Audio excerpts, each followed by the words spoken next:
growth only comes through pain. It's only Right. Growth only comes through pain.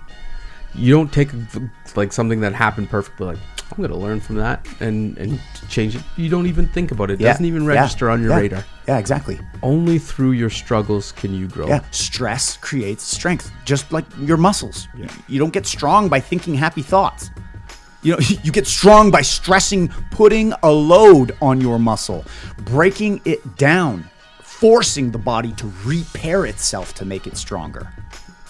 And mark my words, in the next decade, we are going to see some of the best companies, the best artwork, the best humans, the best philosophers, the best, because struggle is real right now. The pressure is real. It's on. And everybody is learning, adapting, and growing through this, and it's happening at an exponential rate. So what we're about to see is going to be amazing.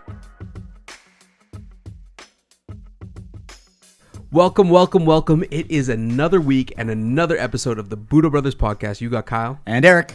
And I wanted to let you guys in on one of my biggest hacks I've been doing lately as far as keeping a positive mindset and a positive outlook on life.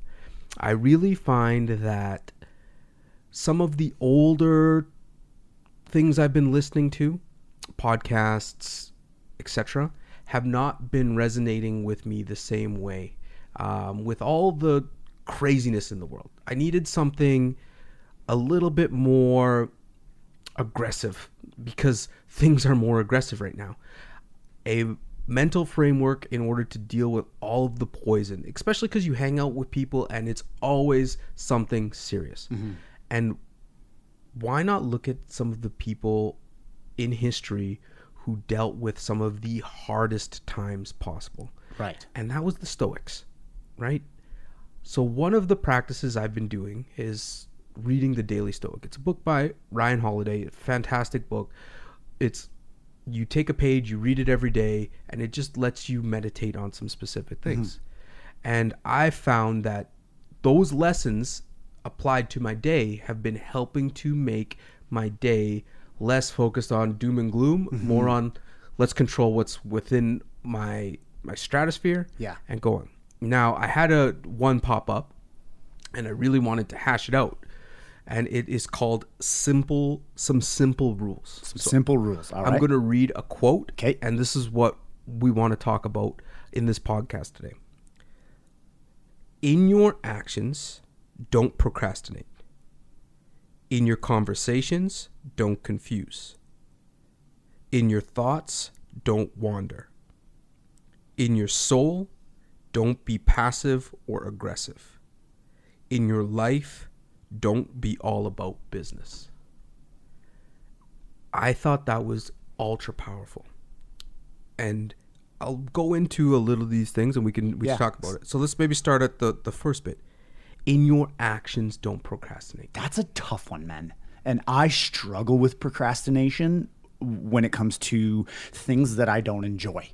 I am very good at coming up with things to justify how busy I am so I don't have to do the not urgent but important things that do need to be done. And until, this is just how I roll, I'm a clutch player until the deadline's there and I got to pull an all-nighter.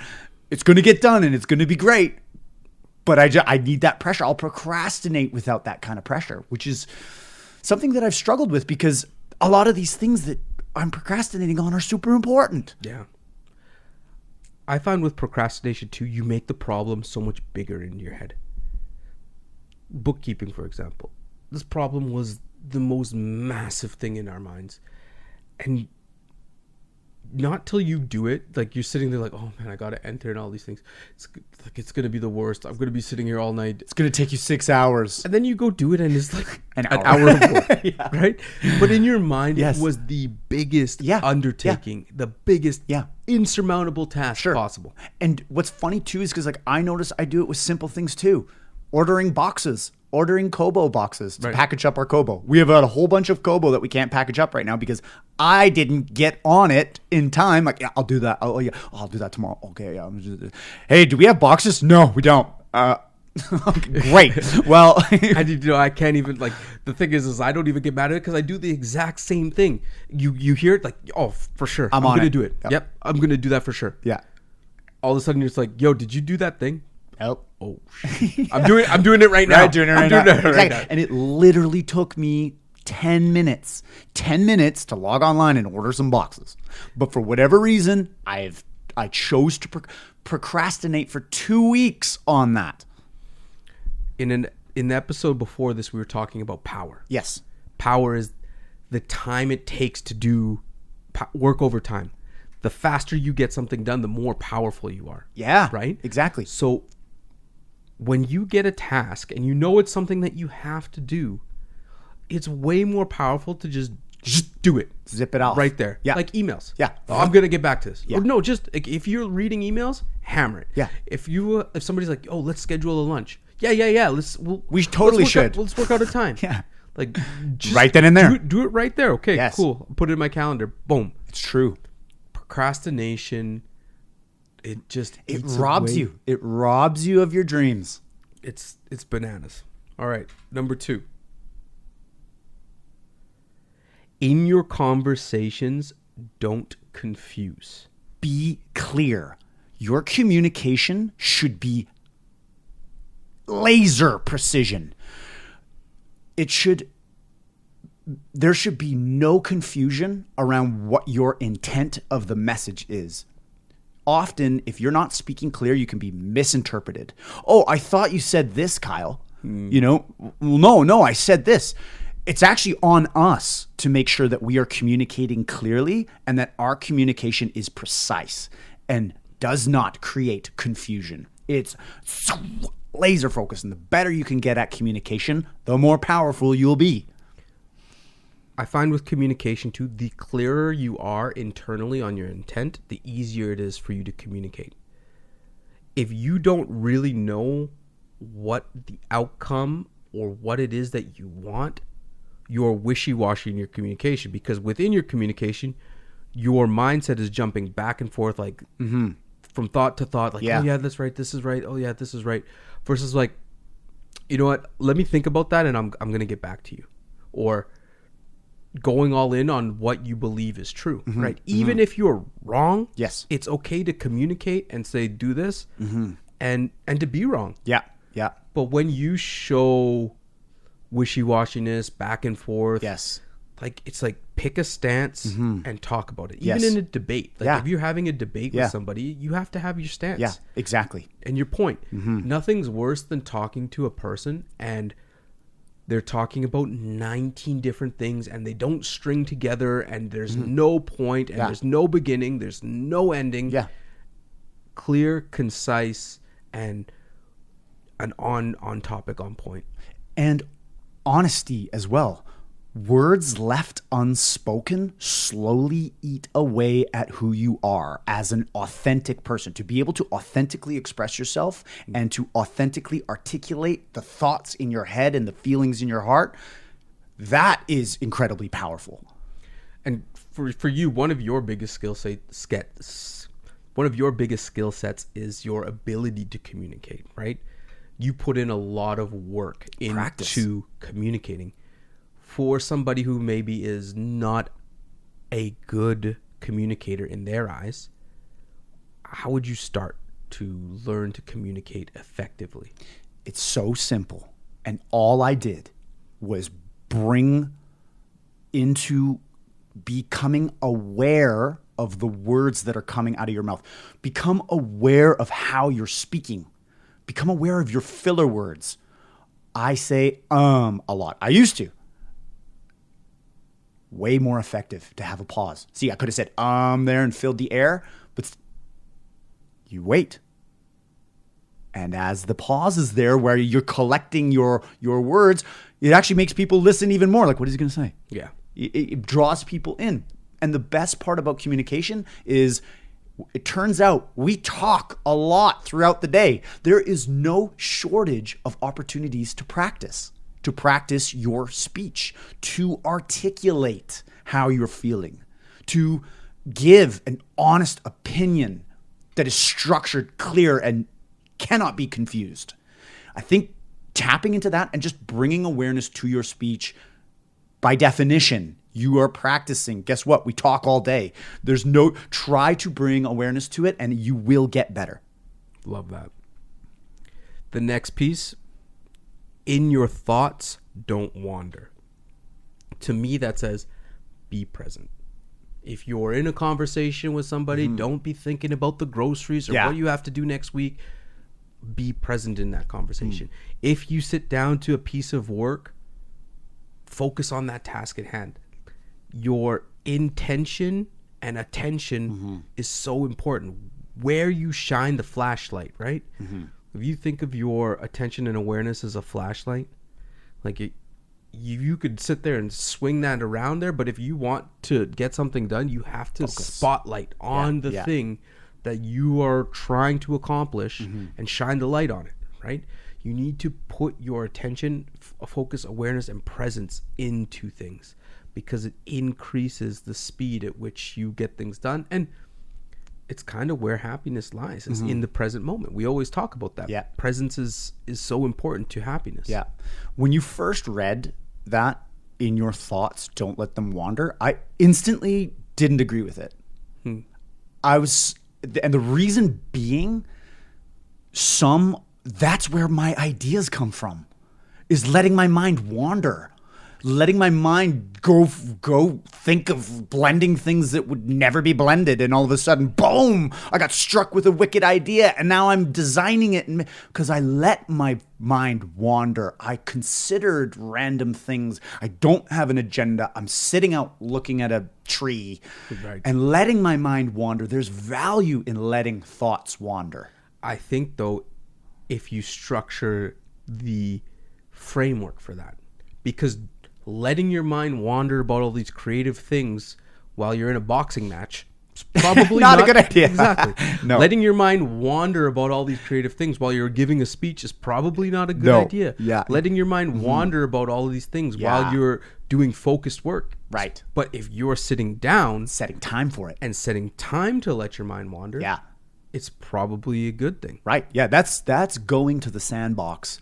And what are we going to build? Right.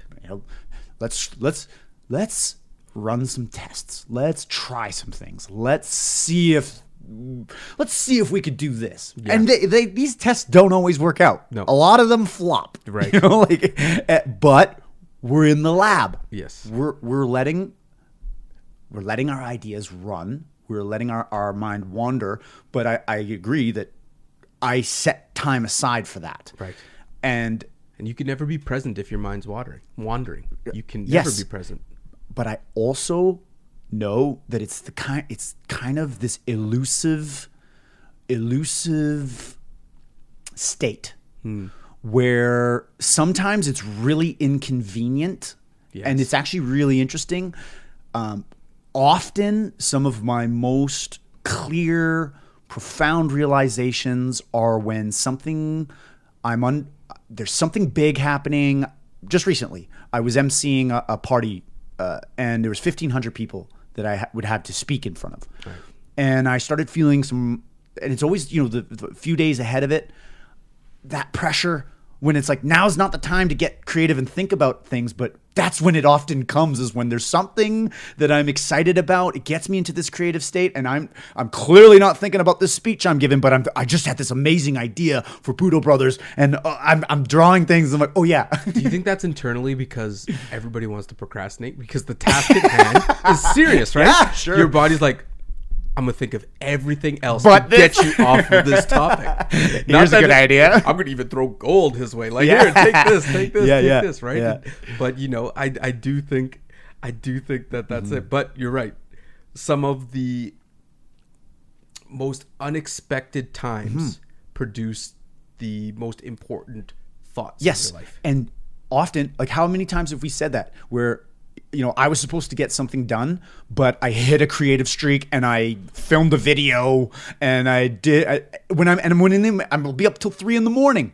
3 a.m. doing an email or a video because I hit this creative streak, and when you're on that wave, you pump it. Yes. And it can go far, and that's how I end up going till 3 a.m. sometimes, where it's just like I hit this flow zone, and I know it wasn't a convenient time for it to happen, but it did, and I wrote it, and something magical came out of it. Right. So you got to let it, when you catch that tiger, you got to let it roll. For sure. In your soul, don't be passive or aggressive is the next piece. I feel like that's about balance. I do agree. You can't be too relaxed approach to life, soft energy, like just receiving everything, waiting for things to come to you. And you can't be too aggressive, like always fighting, always friction, always forcing. Like it's always give and take. It's always in between. It's always in the gray space. Yeah. And some of the wisest people I know are content. They're balanced. Yeah. They have struck the right balance between aggressive and passive, and they're centered. And I feel like, I don't know if that is a state that you arrive at after life has beaten the shit out of you or what. Yeah. But I think it's a culmination of everything. But I find that those who have, at least in my life, the most wisdom that I've gleaned from, whether it's our instructors, our mentors, our family members, they all have a certain level of balance where they're not just raw, pedal down, afterburners on, or like you said, sitting back and just letting the river take you to where it's going to go. Sometimes we look too much at the extremists as well too, right? You see these people who unmask crazy amounts of success, crazy financial success, music success, and you're like, man, I want that, right? I want that success. I want the Ferraris. I want the Lambos. I want the power. I want the recognition. And then you go look at what their lives are. Drug addiction, stress, multiple wives, R. Kelly's, Michael Jackson's, like Epstein's, like all these crazy things where if you look at them on paper, you're like, wow, they're really successful. They must be so happy. Right. There's some turmoil there. Damn right. And the other extreme, you look at these people who are like, I just spent the last 6 years on a mountaintop meditating, and but they don't have a family. They don't have so many times that we glean success from these extreme opposites, the extremely passive side and the extremely aggressive side.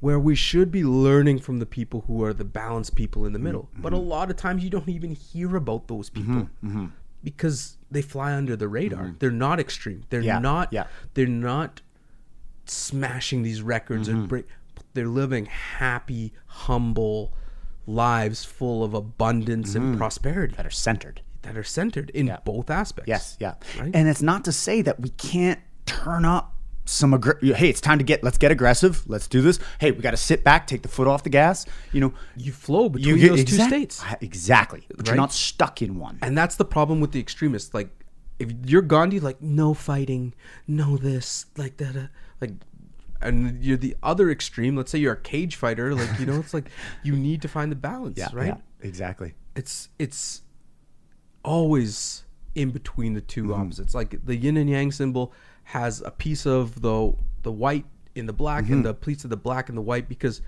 they're the same. They're one, right? Yeah. And it's all about harmony and balance. The Stoics have some wisdom. And yes, and then the last piece of the passage, in your life, don't be all about business. We struggle with that one. Yes. But I think what he was trying to say there is have fun. Yeah. Like, don't always make things so serious. Yeah. Right. And we even though we're all about business, like we find a lot of joy and fulfillment from this because we hang out, we do our stuff. This is fun. But life is very short to not enjoy it, right? And notice it didn't say make it all about fun. You can't be out partying all the time, but don't always make it about business. And I'm assuming in those times it's like, you know, you can't always make it about war or conquering an empire or everything like that. You have to sit down and enjoy the fruits of your labor. Yeah. Eat your steak. That's it. And what's so wild, because I've read some of Marcus Aurelius' diaries, and man, it's like nothing's changed. And they figured a lot of this stuff out thousands of years ago. And the life expectancy was like 40. You know, like yeah. No wonder, like it was probably a lot simpler back then. Like we're living so much longer than these people. But think about it, man. You get a cut, you get an infection, you're dead. Yeah. Like the technological advancements that have brought us this longevity and this way of life that is much more comfortable than it must have been back in the warring ancient Greeks. You know what I mean? Like Sparta. Could you imagine right now, like you hit your 20th birthday, you're like halfway there. No, got 10 years left. Yeah, 20 years left. Like, what? Yeah. Right? But it's incredible that something that has immense value will always last.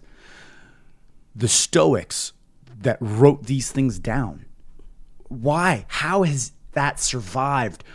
The burning of libraries, the taking over of cities. Somehow, someone kept that. This is going to be valuable for someone else. Keep this, guard it with your life, pass it on. Printing press is invented, and now all of a sudden information is out there. These things were from ancient times, and they stood the test of time. That, by definition, it has to be incredibly valuable for generation to pass this wisdom down. Yeah.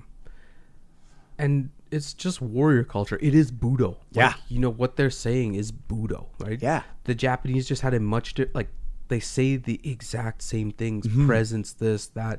You're just reading a different way of their writing, right? So it is a universal thread that connects through time. These are timeless principles that if we could take them and apply it to what we face, it's going to be benefit. It's tried and true.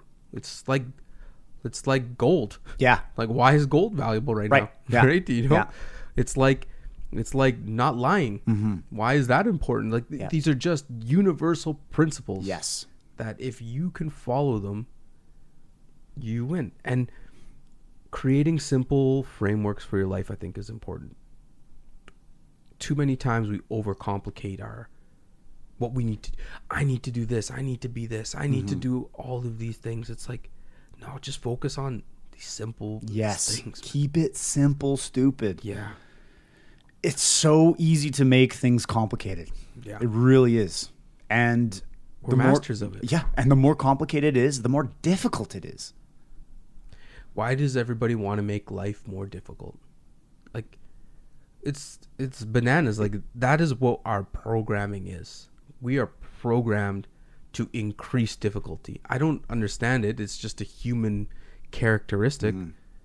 Like, why do we need all these high rises and all these complex problems and work drama, social media issues? Like, these are all man-made issues. But it's our nature, right? You can't change nature. Nope. No, exactly. And it's also, maybe the answer's all kind of in the statement. You know, it's the complexity and the challenges that cause us to bust out of our shells and grow. You know, so maybe it's by design. You know, and when you're trying to get out of when you've outgrown your shell and you need to break it, that's probably going to be a painful process. And how many times have we broken the shell and like it was uncomfortable, painful, but then we grew, and whatever that challenge that caused the shell to break ended up being a blessing, even though we hated it. Oh, this is the worst. We're going to go bankrupt. How are we going to do? It's over. Yeah. It's over. Growth only comes through pain. Growth only comes through pain. You don't take like something that happened perfectly, like, I'm going to learn from that and change it. You don't even think about it. It doesn't even register on your radar. Yeah, exactly. Only through your struggles can you grow. Yeah, stress creates strength, just like your muscles. Yeah. You don't get strong by thinking happy thoughts. You know, you get strong by stressing, putting a load on your muscle, breaking it down, forcing the body to repair itself to make it stronger.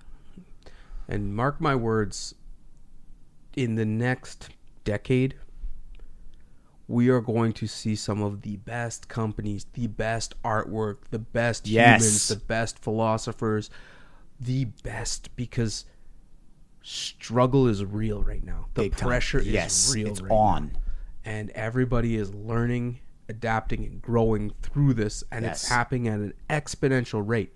So what we're about to see is going to be amazing. Like, we are going to get to witness some of the most incredible innovations And transformations. in centuries. I totally agree. And I'm just so glad that whoever's listening to this podcast is coming along for the ride. For sure. I think that's the Budo Brothers challenge. I love it. Read it one more time. Okay. In your actions, don't procrastinate. In your conversations, don't confuse. In your thoughts, don't wander. In your soul, don't be passive or aggressive. In your life, don't be all about business. That's the Budo Brothers challenge. Marcus Aurelius. All right. Thank you, Marcus Aurelius, for dropping knowledge bombs. And thank you for tuning in. These conversations, I love them. I grow from them. Hopefully you enjoy them and grow. And if you know anyone that could potentially see value in these conversations, that's what we want. We want to be helpful. We want to help our community grow, and we want to grow together. And I think that's what's so cool about this journey, is that we all do get the opportunity to grow together. Love it. Well, thank you for listening, and share this with somebody that maybe it will help impact. And we will catch you next week.